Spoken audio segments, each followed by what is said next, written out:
Saya masuk Arsip Nasional itu per Maret tahun 1994. Kami itu diangkat masuk jadi CPNS. Kami diterima saat itu 48 orang. Nah, ketika kita masuk ketika CPNS, kita menjalankan diklat kearsipan 3 bulan. Ya, 3 bulan itu selesai, kemudian kita ditempatkan di gedung G ini lantai 6. Ditumpuk di situ semua angkatan 93 94. Di situ hanya belajar dan belajar. Kalau sekarang kan masuk CPNS sudah masuk unit kerja. Kalau saya masih menerima gaji 120.000. Tahun 95 kita diangkat menjadi PNS. Disitulah kita mau mulai diangkat juga jadi arsiparis. Kalau ditanya kenapa tertarik menjadi arsiparis, mohon maaf, sesungguhnya saya tidak tertarik. Saya tidak tahu apa itu arsiparis. Hanya saja masuk ke Arsip Nasional karena kebetulan hanya di sini yang diterima semua jurusan. Kalau enggak mungkin saya tidak ada di sini. Mimpinya jadi bankir. Akhirnya jadi bank arsip. Sama aja kan? Saya ditempatkan ketika itu di unit pengolahan arsip audiovisual. Sama-sama pengolahan sampai tahun 2000 itu. Di situ kita belajar mengolah arsip foto, video, film. Dulu kita masih ada film yang real. Ada alatnya untuk mutar. Juga kita disuruh untuk melakukan recleaning mikrofilm, film yang 35 mili di restorasi itu. Situ kita sampai akhir tahun 2000 kita ada rencana kerjasama dengan Arsip Nasional Belanda dan Leiden University and Kompas untuk mengolah arsip VOC secara keseluruhan, dan dibentuklah tim ketika itu dan kita disuruh belajar bahasa Belanda. Kita kursus tapi bukan untuk komunikasi, hanya untuk membaca. Makanya tidak bisa komunikasi, nggak lulus ya. Jadi kita belajar paleografi. Di kantor juga dikasih paleografi, itu namanya Bronen bahasa sumber. Itu ketika itu membaca itu difotokopi arsip, bukan di scan. Sekarang ada scan ya, enak bacanya. Ini difotokopi, dibagi-bagi, tulisannya kecil, remet-remet. Saya bilangnya kayak remah-remah nasi, saking kecilnya. Saya bilang gimana baca ini, nggak benar ini, kapan jadinya ini gitu ya. Kemudian setelah kursus itu 2001 kita mulailah kerjasama tersebut. Sambil di situ juga kita tetap belajar baca arsip paleografi ini. Dan kita ada bentuk tim 20 orang, termasuk beberapa orang pejabat. Terakhir hanya tinggal 5 orang. Itulah yang bertahan. Terakhir hanya tinggal 1 orang. Ya, semuanya udah pindah, ada yang jadi pejabat, semualah itu pilihan hidup. Kita mengolah arsip VOC itu kita ketika masih di audiovisual, sekarang kita sebut media baru. Saya berpikir gini, apa sih isinya arsip perutnya Andre ini? Gimana net pangkatnya ini kok 0,00? Setelah ikut bekerja mengolah arsip VOC ini, 2 kali saya naik pangkat 2 tahun. Karena dulu kita dinilai kredit itu per hasil setelah inventaris, bukan by proses. Setelah jadi inventaris dinilai dan gede. 2 kali saya naik pangkat 2 tahun. Yang awalnya gimana ya, kapan naik pangkatnya nih, seperti itu. Itu kira-kira yang bisa sampaikan. Kalau masalah tertarik tidak, tapi saya tekuni. Saya berpikir, saya ini siapa? Saya harus punya kelebihan lain.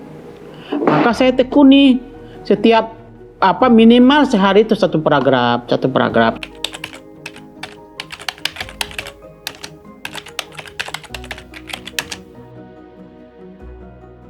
Saya hitung bulan nih, saya pensiun 31 tahun lah kurang lebih ya. Karena tahun 94. 31 tahun nanti pensiun. Kira-kira yang menarik itu karena saya kejebur dengan arsip VOC ini abad 17, saya menarik di situ. Tantangannya saya harus baca, harus melotot. Itu selama tahun 2001 sampai sekarang saya masih tetap menekuni arsip VOC meskipun terkadang ada kegiatan kita yang non VOC. Saya mengolah arsip Republik juga, tidak hanya itu. Kalau kayak sekarang saya hanya selingan, saya anggap ini karena ada permintaan pimpinan kita harus melakukan transliterasi terhadap arsip plakat awal lahirnya VOC itu, bukan tertua arsip kita, lahirnya VOC. Sekarang kita mengerjakan itu. Jadi ya saya harus mengecek kerjaan teman-teman, ya semakin melotot aja kerjanya. Itu yang menarik, saya suka arsip VOC ini. Kenapa? Semua tersusun rapi, tidak ada yang berantakan. Meskipun dalam satu bundel ini tidak kronologis, tapi dia bisa kok kita kronologis dan ada semuanya, ada pertandanya. Nanti bisa dilihat di sini, ini ada tulisan yang terakhir di bawah ini harus sambung ke sana. Kalau tidak ini di sana berarti salah. Seperti itu. Menarik kan di kita, makanya bermimpilah. Itu mimpi tuh. Apa sih isi perutnya Andri? Ketemulah, keluarlah semua kan. Nah, kala itu kita mengerjakan arsip VOC itu secara keseluruhan. Ada 15 inventaris. Yang pertama itu adalah arsip Hawker Herring, itu adalah arsipnya Gubernur Jenderal. Kemudian teman-teman pada mundur. Akhirnya cuma 5 orang itu kita kerjakan. Ada yang kerja tim, ada yang kerja masing-masing. Sampai selesai tahun 2007 hingga launching di Bali hari itu inventarisnya. Kita itu kalau di pengolahan itu kan harus kerja tim. Bagaimana memaintain tim kita ini supaya bisa sama-sama bekerja, supaya kerjaan ini selesai. Itu tantangan loh. Ya. Kedua, karena kebetulan saya adalah mukanya mungkin muka Belanda, saya selalu terlibat dengan kegiatan tersebut. 2011 kita mulai lagi kerjasama dengan NGO dari Belanda, dan saya perwakilan dari ANRI termasuk teman-teman yang lain juga di situ. Jadi sampai 2018 saya terlibat melakukan digitalisasi arsip VOC itu sendiri. Sejutaan image, belum semua karena kita waktu nggak mencukupi, nggak diperpanjang kerjasama. Kalau diperpanjang mungkin bisa keselesaikan, tapi itu paling menarik bagi saya. Kenapa saya bilang menarik, berkesan? Dulu saya berpikir bagaimana sih Google menyusun informasi bisa kita ketik bisa muncul. Di kerjasama ini saya paham, karena saya juga kalau teman-teman yang bersangkutan tidak ada, harus saya yang menghandle. Saya tahulah saya di depan, saya di tengah, saya di belakang. Saya nikmati pekerjaan saya meskipun bukan pekerjaan. Kalau nggak kita kerjakan nggak kelar. Disitulah saya paham bagaimana si Google memunculkan informasi supaya bisa kita akses gitu loh. Cuman kita bentuknya arsip, tidak seperti Google secara umum ya. Kita spesialis gitu loh. Dan mudah-mudahan arsip VOC ini terus dikerjakan, dilanjutkan. Karena ini adalah, boleh saya katakan itu adalah mukanya arsip nasional. Ketika sejarah Nusantara hasilnya dari kerjasama ini, saya bilang itu hasil pekerjaan yang spektakuler. Yang paling senangnya lagi saya berkesan di arsip VOC ini, ketika saya bisa membantu orang meneliti dan ditemukan arsip yang dia mau. Bagi saya itu kepuasan tersendiri, meskipun kadang-kadang susah ya. Kadang-kadang mereka ngasih informasi salah, saya harus bekerja sendiri mencarinya. Ya ketemu ya syukur, senang aja bisa membantu orang gitu loh. Seperti itu, sangat menarik.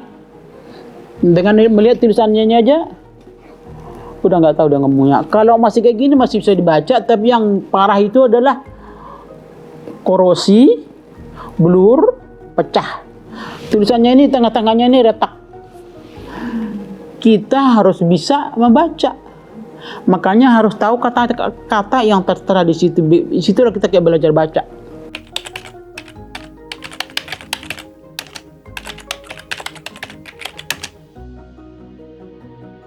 kita itu kan ada terdiri dari beberapa tim kerjasama. Itu ada tim konten, itu dari pengolahan, tim digitalisasi adalah reproduksi, tim akses ruang baca, tim IT ada satu orang.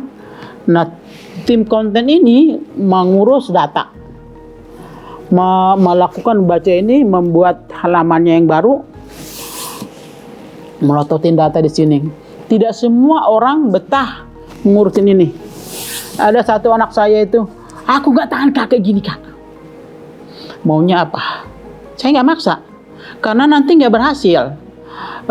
Senangnya dia membuat akses tools, menyusun indeks. Silahkan cari tempatmu, jangan di sini. Berjalan. Jadi semua kerjaan itu berjalan jadinya gitu loh. Saya nggak mau maksa, kamu harus di sini nggak. Di mana kamu yang bisa? Kemampuan kamu di mana? Senangnya kamu di mana? Yang penting kamu senang, kamu laksanakan dengan baik. Itu mengurus itu tidak mudah. Tantangannya lebih berat lagi tim teman yang lain. Kadang-kadang kan namanya manusia ya, ngambek. Aduh, nggak jalan kan? Sehari tidak jalan, berapa bundel yang ke skip. Saya tuh gemes gitu loh. Nah, tapi ya beruntungnya mereka juga mau lembur, sehingga tercapai yang direncanakan seperti itu. Kita harus butuh dukungan pimpinan terutama. Pimpinan itu sangat dibutuhkan. Ketika itu tidak berjalan, sudah perlu teman-teman itu harus perlu dikasih semangat. Ya, menghadapi kayak gini kan membosankan. Kalau kata orang kayak gini, kalau cuma karisma yang selalu betah di sini, ya mau gimana lagi kan? Harus nggak ada pilihan. Makanya intinya tadi harus tekun, fokus, konsentrasi. Kalau silap, udah lewat. Ketika misalnya tim scan sudah QC, masuk ke saya QC lagi. Ketika ada yang miring ini, saya pulangin. Ini kerjaan siapa? Pulangin. Saya tidak menerima yang miring. Saya gitu. Jadi di scan ulang. Harus ada yang bisa menghandle kayak gitu. Jangan sampai tidak sesuai dengan standar kita. Karena standarnya TCF itu kan standarnya tinggi ya. Pakai metamorfosa, bla bla segala macam itu. Harus ada dilihat anak yang kira-kira bisa mimpin tim ini. Mungkin itulah yang bikin kali si Belanda itu nempel ke saya ya. Kita bukan berarti kita selalu cocok pendapat, enggak. Berdebat kusir habis-habisan. Tapi tetap jalan. Karena memang mencari chemistry itu tidak mudah. Jadi dia mau tidak mau ya dia yang mundur malah ya. Setahun sebelum kegiatan berakhir dia mundur. Perwakilannya. Harus intinya tekun. Apapun dimanapun kita bekerja, kadang-kadang kan banyak selama ini saya lihat orang-orang ketika ditempatkan ke pengolahan dianggap dibuang. Iya kan? Sementara saya tidak pernah mau mutasi. Saya yang tidak mau mutasi. Kenapa? Karena saya belum ada yang menggantikan secara utuh. Karena ini bidang saya, baca arsip ini baru cuma 2 orang kemarin itu. Ini cuma 2 kan gak cukup. Mau dimutasi pun saya nggak mau karena itu. Sayang gitu loh. Jadi sekarang saya mau pensiun, saya sudah lega. Saya sudah membentuk timnya itu. Kebetulan ada kegiatan dengan pimpinan tadi. Disitulah saya melatih mereka terus. Dan sebelumnya juga saya sudah memberikan pelatihan kepada teman-teman yang mau. Yang mau saja. Kalau nggak mau, ya mau belajar ayo. Kalau enggak ya enggak. Itu pilihan. Saya tidak pernah, kamu mau mutasi enggak? Enggak pak. Kayak gitu. Karena belum ada gitu loh. Saya harus melepaskan ini. Sayang, siapa lagi nanti yang datang yang melatih mereka. Meskipun sekarang mereka, aku belum bisa kayak karisma. Ya enggak bisa, emang karisma kayak ini, Raro Jonggrang jadi kayak gini ya kan. Dari mulai kecil sampai sebesar ini kan. Di pengolahan gitu loh. Harus semuanya proses. Jangan khawatir tidak berhasil. Pasti bisa. Siapapun pasti bisa.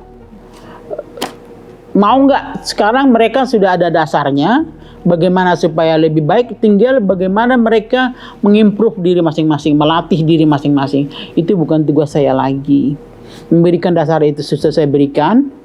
Untuk perkembangan diri tergantung pribadi masing-masing. Banyak yang ini, yang bagus-bagus, yang bahkan tidak pernah belajar bahasa Belanda. Ada yang bisa. Tapi ya, saya senang gitu loh, saya puas. Mereka mau, kalau mentok ya nggak usah suka nanya, itu aja. Di sini saya sudah lega untuk pensiun karena sudah ada yang meneruskan ini, meskipun tidak sefokus saya. Minimal kalau pimpinan mencari siapa yang bisa baca ini, sudah ada yang bisa ditunjuk katimnya. Katimnya juga jago, jangan khawatir. Tapi kan tidak mungkin dia mengerjakan sendiri semuanya. Harus ada pendelegasian.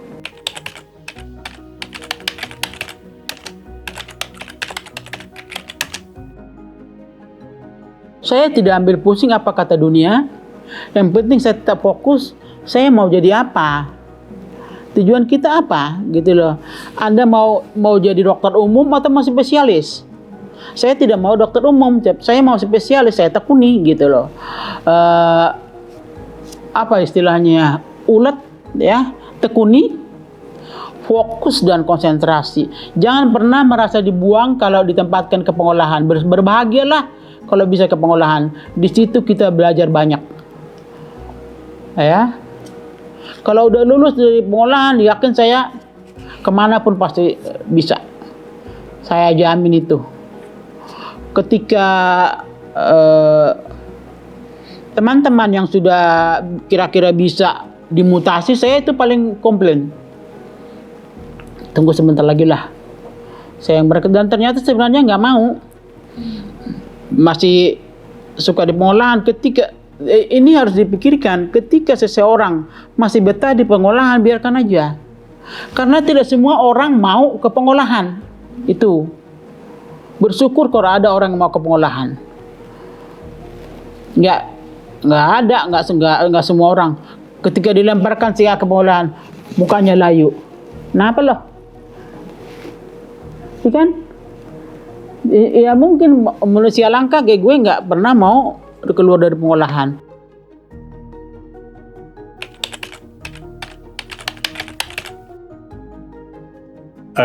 Saya kenal Kak Risma kurang lebih 15 tahun ya, dari zaman CPNS pertama kali masuk Arsip Nasional. Saya magang di Subdit Pengolahan pas 45. Ketika itu mengerjakan arsip BOW, arsip PU zaman Hindia Belanda, dan langsung di bawah ketiak Kak Risma. Gaya ngajarin kami waktu CPNS dulu ya. Bahkan dulu karena saya dari sastra Belanda, waktu itu belajar paleografi sama kakak. Nah itu sampai dibilang, lo kalau nggak bisa gue cambuk ya gitu. Artinya karena ngomel kakak ini kalau saya nggak bisa baca paleografi karena background saya yang sastra Belanda itu. Karena kakak bilang kalau gue udah pensiun nggak ada lagi penerusnya, siapa lagi. Dan nggak kerasa sekarang 15 tahun kakak udah mau pensiun gitu kan. Cepet banget lah pokoknya. Dulu tuh kakak bilang kayak gitu. Dan sekarang kakak mau pensiun, jadi udah tenang lah, pensiunnya udah ada penerus. Ada Mbak Yeni, ada Mbak Meme, ada saya, dan anak-anak muda yang lain belajar paleografi. Dan satu lagi yang saya ambil itu, kalau dulu banyak ada senior yang malas berbagi ilmu gitu ya. Kalau kakak nggak pernah ngajarin kami untuk pelit ilmu, pokoknya selalu bilang jangan pernah pelit ilmu. Sama satu lagi itu masalah pekerjaan. Kakak itu kerja itu nggak total, artinya sampai malam pun dikerjakan sama kakak. Itu kami datang paling awal, paling pagi lah ya, jam 6 atau setengah 7 dari kantor, itu sampai malam baru pulang. Karena apa? Karena kami juga punya pekerjaan dari unit kerja, dan itu jalan dua-duanya. Itu nilai-nilai yang saya kira sangat saya ambil ya sampai sekarang ya, masalah manajemen waktu, masalah integritas gitu ya, walaupun pekerjaan dengan pekerjaan lain, tetapi tetap yang diutamakan adalah pekerjaan kantor atau pekerjaan utama, pekerjaan unit.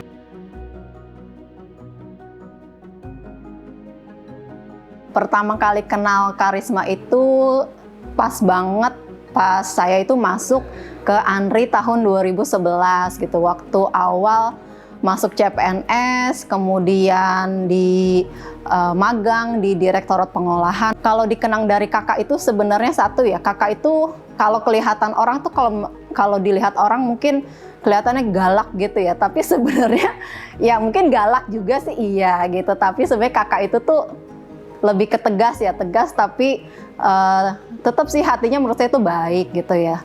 Ada dua hal gitu yang kakak sering ngomong. Yang pertama, kalau pengen bisa itu harus satu tekun dan juga yang pasti harus mau belajar gitu. Jadi kakak tuh mau membagi seluruh ilmunya ke orang-orang atau mungkin arsiparis gitu ya dalam hal ini, untuk orang-orang yang beneran mau belajar gitu dan juga mau menekuni gitu. Nah akhirnya kakak tekun mempelajari dan akhirnya kakak bisa. Jadi itu kakak mau belajar dan kakak tekun, dan itu akhirnya yang ditularkan ke saya pribadi dan juga ke arsiparis lainnya khususnya di Direktorat Pengolahan.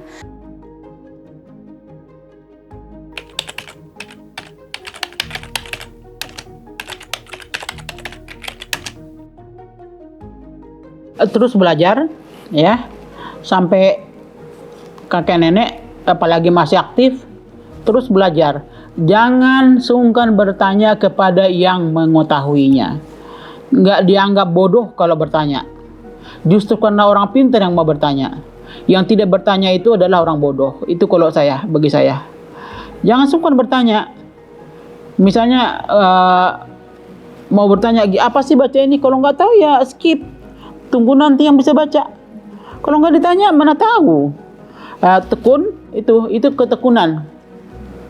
Tekunlah belajar, tekunlah bekerja, lakukan yang terbaik.